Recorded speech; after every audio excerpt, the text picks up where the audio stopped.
Good afternoon, and thanks so much for joining us on your Tuesday. I'm Sophie Erber. As the COVID-19 pandemic continues, the demand for childcare has not changed. KCAU 9 News reporter Lydia Vasquez explaining why there's an increasing need now across the state of Iowa and how parents tonight can get some help in our top story at 5. Since the start of the pandemic, I've talked with parents who say they either can't afford childcare or openings are limited as their child spends more time at home than in the classroom. Providers explained to me the issue. Hey, can you put this on the table? When COVID came out, we saw a drastic drop in the number of childcare providers that were open. It didn't mean that they were closed permanently, but they were just not taking children in. And so we had all of a sudden this fluctuation of first families all of a sudden couldn't find childcare or their childcare provider was closing. Melissa Joel is the Child Care Resource and Referral Regional Director for Mitsu Opportunity. She says the last 5 years, Iowa has lost 40% of its child care businesses, and COVID-19 has made it especially difficult for centers to find qualified candidates. Now that people are going back to work, our numbers have went up. So our biggest challenge with that has been having enough staff to keep it going and keep it afloat. Stacey Eldridge is the director of Building Blocks in Sergeant Bluff. She says the center is working to bring in more staff while helping fill the child care void in Siouxland as much as possible. But there's only so much it can do with limited workers. Definitely makes us not be able to help everybody that we want to help because we have to say, sorry, our room is full. Joel says if that's an issue for parents, Mitsu Opportunity can provide them with financial resources to provide at-home child care.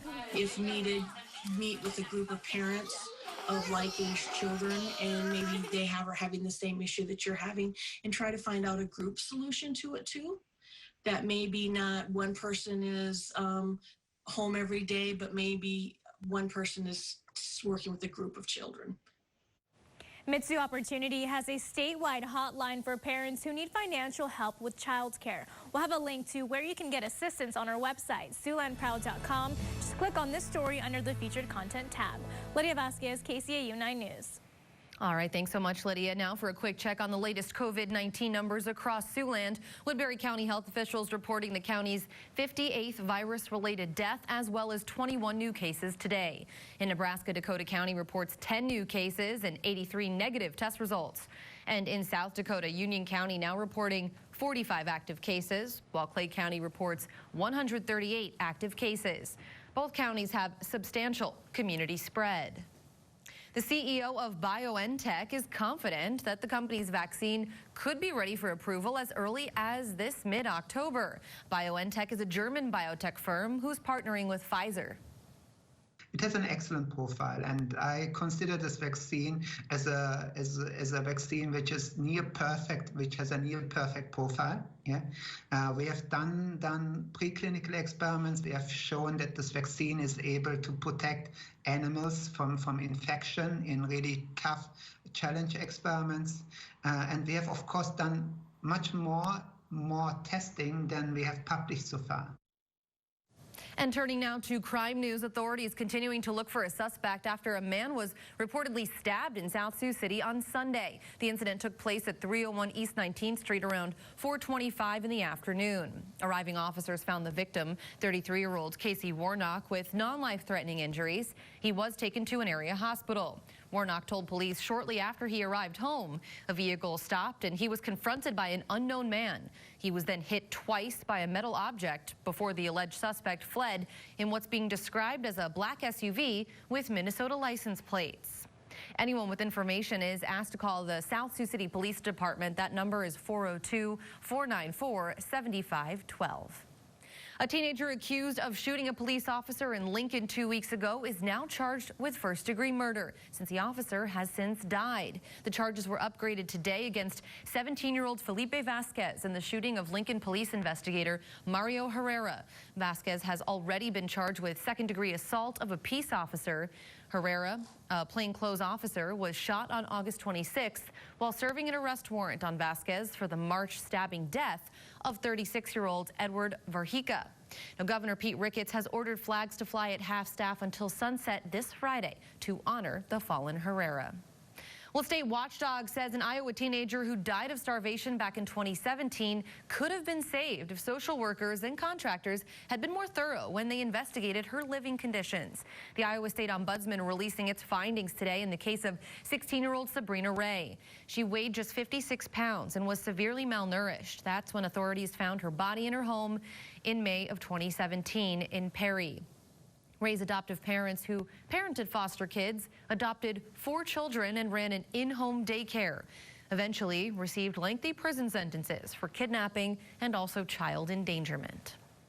Time now for our first check on the weather tonight. Meteorologist Marcus Beasley standing by for us. And Marcus, as predicted today, much colder, windier, rainier, just a tale of 2 Siouxlands, really. That's right. It feels more like fall outside today compared to what we had this past weekend. It was full summertime weather this past weekend, but now we're dealing with cold and rain. Temperatures outside right now, 47 currently in Sioux City. We're seeing 45 right now in Lamar's, Orange City, Cherokee, Storm Lake, Carroll, and Denison. 45 also in Wayne and Yankton at 46 degrees. So most of us right there in the mid-40s, and it looks like we're really not going to see those temperatures drop off too much tonight. We'll only drop a few degrees, so fairly consistent temperatures here this afternoon and tonight.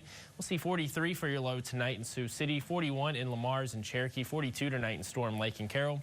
39 degrees overnight tonight in Wayne and 40 in Yankton. It does look like we are going to see some warmer days ahead, but that warming trend is going to be pretty slow, and we're also going to see more rain in the forecast. I'll have all the details on all of that in the 9 on 9. Sophie? All right, thanks a lot, Marcus. Well, today's weather was a shock to the senses for many people across Siouxland. And while farmers locally had been asking for more rain for some time, today's downpour was a little too late.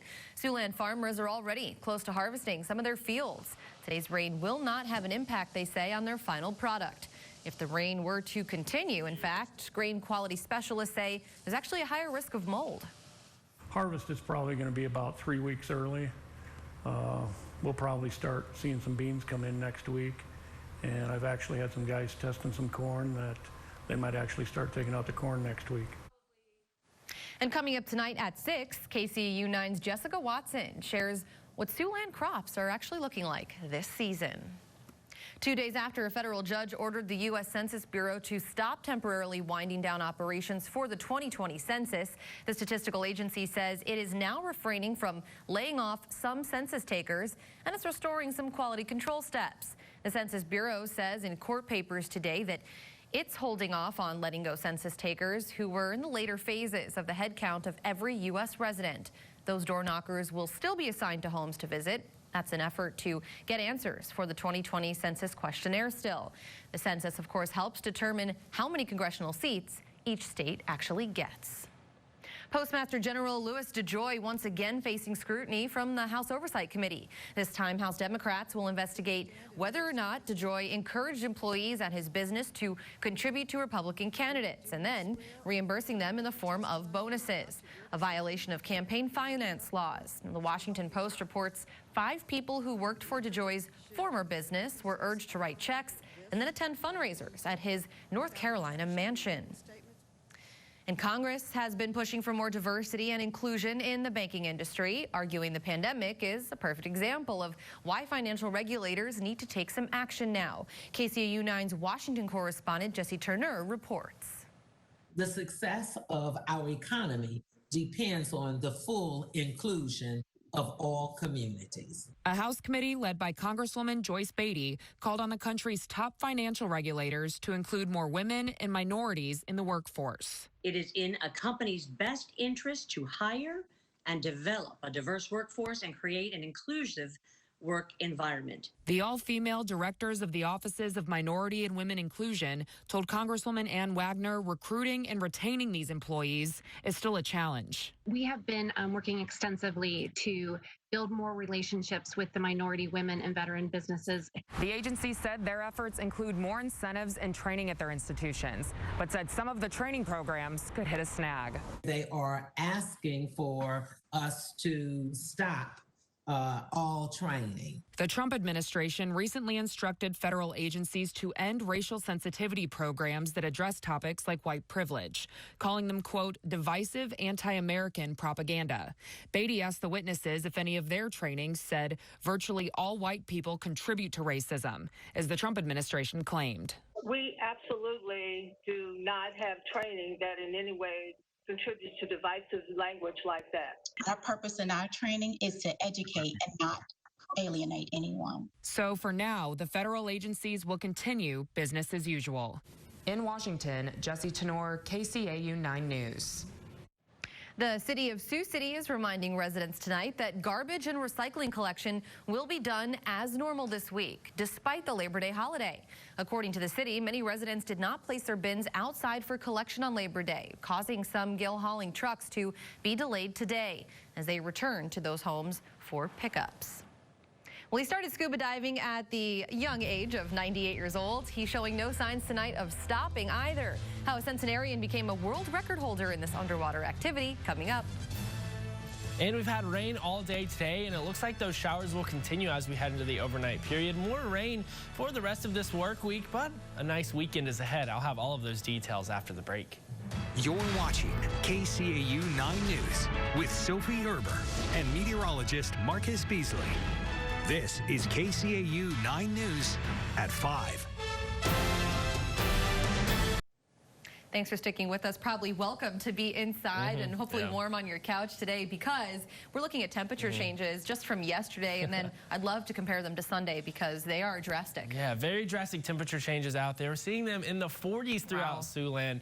Very cold for this time of year. Looking outside right now from the Ho-Chunk Center in downtown Sioux City, we're seeing those gray skies with some rain outside, and it does look like we'll continue to see that chance of some scattered showers here throughout the evening. And speaking of rain, this is how much we've seen throughout parts of Siouxland. Here in Sioux City, are just over 0.8 of an inch. Wayne around 0.8 of an inch as well, just a little bit over that. Lamar's slightly over a ½ inch of rain. As you head further north, we're seeing less as far as rainfall. Orange City only 1/10 so far. Cherokee with no rain recorded right now. Yankton a little over 5/100ths of an inch there. So at 6/100ths in Yankton.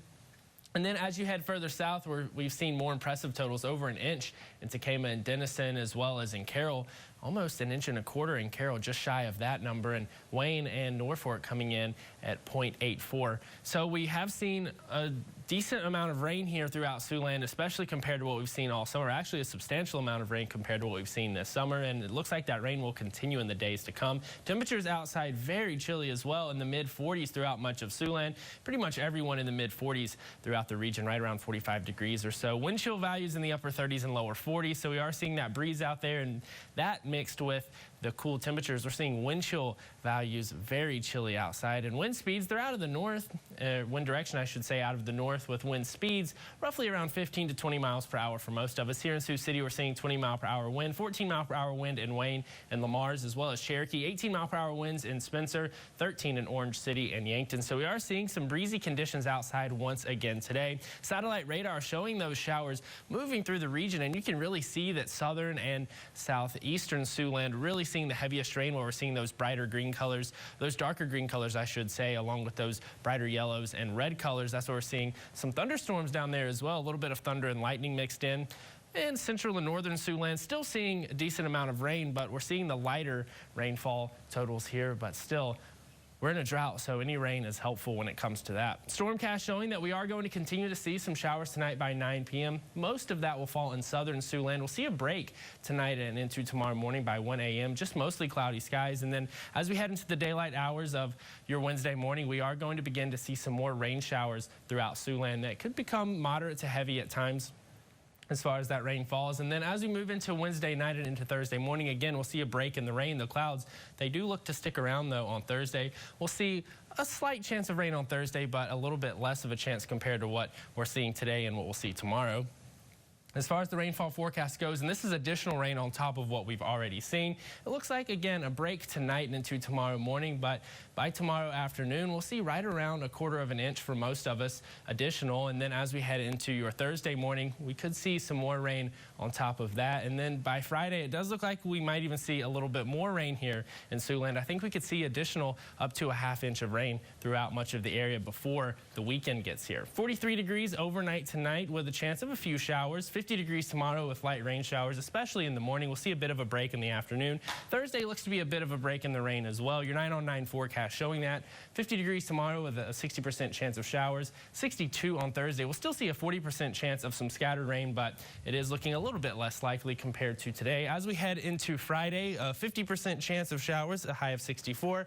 Saturday, 71 degrees, 76 on Sunday, and next week it looks like dry weather returns with high temperatures in the low to mid 80s. Sometimes mid-September is like that. Summer just makes a comeback. Yeah, we see a little bit of everything. All right, thanks a lot, Marcus. Well, history buffs getting a chance to see Sioux City's contribution to American history at the Sioux City Public Museum. The history being shown in an exhibit celebrating the 100th anniversary of the 19th Amendment that gave women the right to vote. For a peek at what the exhibit offers, you can see the full story on our website. That's SiouxlandProud.com. An 8-year-old who told his mom he was afraid of police has made an unexpected friend tonight. How a determined mom helped her son overcome his fears. That story coming up. And at 100 years old, an Illinois man no stranger to beating the odds. His age not stopping him from pursuing his passion for scuba diving. How he became a world record breaker in the activity. Next. 9 News. It's one thing to turn 100 years old, another to do so while breaking a world scuba diving record. William Ingalls was there to celebrate the accomplishment and the big birthday. It's a special day at Pearl Lake in South Beloit. Not because it's Labor Day, rather there's history taking place beneath the surface. And I said, you know, Bill, you could be the oldest diver in the world. Do you want to go for it? He says, yeah. He says, let's go for it. At 100 years young, Bill Lambert dove into the record books for the 3rd time since he started scuba diving. That feat is even more impressive considering Lambert didn't even start diving until he was 98. It's something that even Lambert's daughter still struggles to wrap her head around. Every step of the way, it was like, what? What? And he goes, yeah, I'm going to go to Cozumel. And they're like, what? So it's been pretty insane, yeah. And the fact that he's still doing it and he's still healthy enough to do it at 100, he is an amazing guy. Lambert's diving instructor, Danny Johnson of Loves Park Scuba, says that scuba diving is a great exercise for seniors. It helps them make them feel good. The water is good for us. The exercising in the water is really good for circulation. And while Lambert would love for everyone to try scuba diving, he hopes his story inspires people to try new things more often. They should try it. If they like it, pursue it. Or anything. In the meantime, Lambert's next pursuit is clear. Is it live to 101 and break it again? Living life to the fullest and making history while doing it. Good goal to have. Well, after hearing her son was afraid of police officers, a determined mother went out of her way to introduce him to an officer. The story behind how the two became quick friends, next. An 8-year-old South Carolina boy who told his mother he was afraid of police has a new friend tonight. Emily Wakeman has our story. I felt kind of scared, nervous. I was afraid. 8-year-old Gavin Williamson says he was scared of law enforcement before meeting Deputy Carrie Shelton last week. He said, Mommy, I don't want to get stopped because I'm scared I'm going to get shot. That's when his mom, Ashton Williamson, says she saw Deputy Shelton's cruiser on the side of the road and decided to pull over. To make sure that whenever he does get to the point of being pulled over, that he doesn't have to be fearful. And she told me the whole story about him being scared, and she wants them to know that, you know, not all cops are bad cops. We have a lot of good cops. Deputy Shelton says that's when a new friendship formed. So we got to talking about food, and then he offered me his rice, and it melted my heart. So I was like, can I give him a hug? From that point on, you know, he's made it his duty to check on Gavin, converse with us, you know, just to make sure we're good. If we have any questions. See this? Gavin says he now sees law enforcement in a different light. A good cop. Why is that? Because he protects people. And not only does Gavin have a new friend, but also a new dream job. And now he says he wants to be a cop when he gets older. The same type of cop as Deputy Shelton. Good cop. Taking a live look outside now, Marcus with another check on our forecast coming up next, so stay with us. Before we wrap up here at 5, let's check in now with Tim for what's coming up at 6. He's in the newsroom. Hi, Tim. Hey, good Tuesday, a damp Tuesday, that is for sure. And we'll check in how that's playing out with farmers in the area coming up at 6. It looks like this moisture's come just a little bit too late to impact farmers. Other than negatively, our Jessica Watson is just back from spending the day with farmers out in the field. Find out what the harvest predictions look like tonight at 6. And for most Americans, you know, 2020 has been a year of ups and downs, so much so that one college student was recently motivated to give that phrase a fun and positive spin for his grandfather. We'll share that ride with you coming up at 6. And the Des Moines School District today loses its bid to hold off that in-class education while they file suit against the state of Iowa and the governor. We'll explain all of that as well coming up after World News Tonight. Thanks, Tim. I'm really excited to see that roller coaster story. It looks like he built a mini coaster in his backyard, but not the best day to be doing anything like that outside. Between the wind and the rain, it's just chilly. Yeah, we've had a lot of dry days here this summer, but we're spoiled. today not one of them. It's a rainy one out there. We'll see rain tonight. It does look like it'll begin to wind down a bit tonight, a low of 43. More rain tomorrow morning with another cold day. So get ready. Thanks a lot, Marcus. And that does it for us here at 5. I'll see you back here at 6. Until then, have a great night.